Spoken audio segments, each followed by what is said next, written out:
Oke, assalamualaikum warahmatullahi wabarakatuh. Selamat siang, selamat tidur, selamat istirahat, selamat apapun bagi teman-teman. Berjumpa kembali dengan saya Bos Terong, informasi ragam pertanian inovatif, kreatif, dan bermanfaat. Oke teman-teman, pada kesempatan hari ini saya akan mereview tanaman mentimun di posisi 25 hari setelah tanam ya teman-teman. Ini adalah tanaman mentimun dengan luas area 500 meter saja ya teman-teman. Dan kemudian targetnya ya teman-teman, target daripada pemanenan timun ini adalah nanti pas sebelum lebaran ya teman-teman. Karena biasanya 1 minggu sebelum lebaran harga mentimun itu biasanya jor-joran, artinya harganya mahal, sampai 1 kilo itu Rp10.000 untuk di daerah saya teman-teman. Karena memang sangat dibutuhkan sekali untuk proses kaum muslim dalam menjalankan ibadah puasa ya teman-teman, baik itu untuk lalapan saat sahur ataupun lalapan saat berbuka. Oke teman-teman, simak terus videonya sampai selesai. Dan bagi teman-teman yang baru bergabung atau baru menemukan channel ini, seperti biasa silahkan like, comment, share, dan subscribe, karena subscribe itu gratis ya teman-teman. Nah, ini posisi saya pagi hari. Cuaca memang sedikit agak mendung, tetapi tidak menyurutkan niat saya untuk melakukan pengontrolan terhadap kebun yang saya miliki ya teman-teman.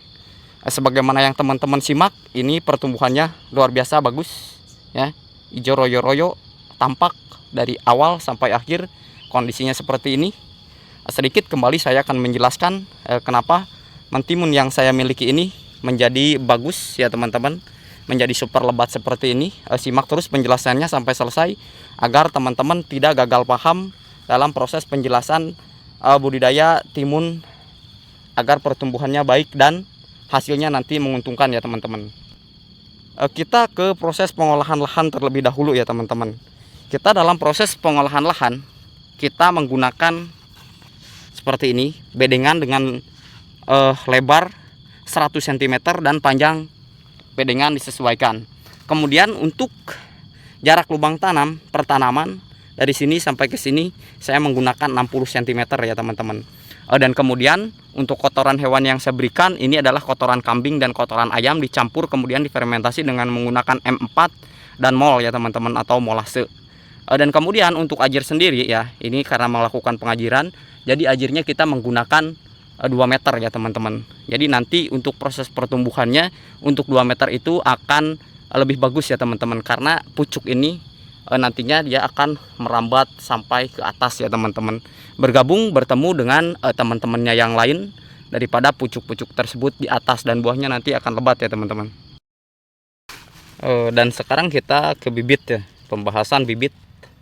Untuk bibit mentimun yang saya tanam ya, ini adalah mentimun jenis mentimun putih. Jadi bibitnya saya menggunakan cap panah merah ya teman-teman. Bisa teman-teman simak. Jadi untuk mentimun putih ini sangat kriuk, dan memang untuk pemasarannya sangat laku ya teman-teman. Jadi memang untuk secara ketahanan tidak bisa kirim lama, tetapi untuk jenis timun ini sangat dibutuhkan oleh pasaran, karena memang dari segi harganya pun beda dengan timun yang warna hijau ya teman-teman.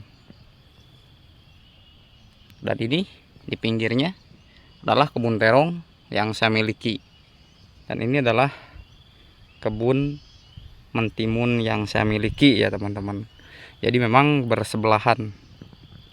Dan sekarang kita bahas untuk proses insektisida, untuk proses perawatannya ya teman-teman. Untuk proses perawatan menggunakan insektisida, saya menggunakan Avidor dan kemudian menggunakan Dursban ya teman-teman, atau Starban. Saya lakukan setiap 1 minggu sekali untuk proses penyepraiannya. Dan kemudian ya teman-teman, itu memang yang saya lakukan. Tetapi bagi teman-teman, silahkan cek kondisi tanaman mentimun yang teman-teman miliki untuk hama apa yang menyerang, dan kemudian untuk proses pengendaliannya, atau bisa teman-teman bertanya langsung di kolom komentar sesuai dengan hama yang menyerang tanaman mentimun yang teman-teman miliki ya teman-teman. Dan nanti untuk proses pemanenan pertama ya teman-teman, biasanya kita panen di usia 33 hari setelah tanam. Artinya setelah itu 33 hari setelah tanam barulah kita melakukan pemanenan mentimun ini setiap hari dan dilakukan sore hari ya teman-teman. Jadi dalam area 500 meter ini ya teman-teman, biasanya saya menghasilkan 1 kintal sampai 1 kintal 20 ya teman-teman untuk setiap kali petik. Oke, terima kasih telah menyimak video saya dalam proses review tanaman mentimun yang saya miliki di usia 25 hari setelah tanam. Ya, kurang lebihnya mohon maaf. Kalau yang ingin bertanya silahkan di kolom komentar.